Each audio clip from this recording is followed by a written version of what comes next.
Асабістыя рэчы затрыманага.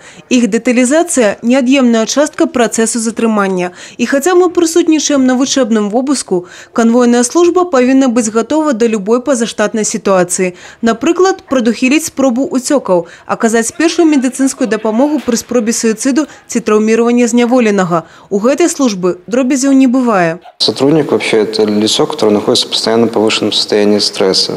То есть он постоянно сталкивается с ситуациями с высокой долей неопределенности. Когда человек психологически и психически устойчив, тогда его действия рациональны, целенаправлены и уверены. То есть это в работе для конкретного сотрудника крайне важно.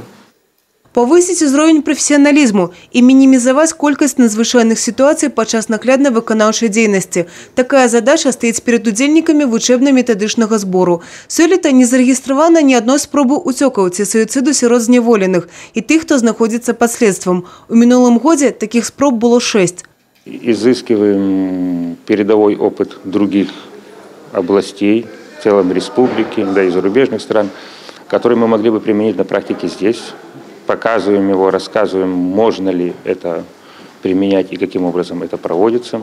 Конвоирование у суды и следчие изоляторы, сопровождение осудженных у пеніцытарнай установы. Усяго в области аховы, изоляции и наглядом за особами, якія знаходзяцца пад следствам, займаюцца больш за 250 супрацоўнікаў управления унутраных спраў. В этом году в изоляторах временного содержания содержалось около 19 тысяч граждан, 12 разных категорий. Это и подозреваемые в совершении преступлений, и административно арестованные, и лица депортируемые, подлежащие высылке.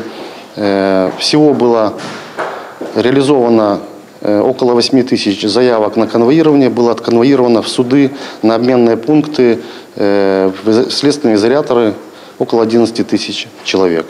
Чрезвычайных происшествий допущено не было.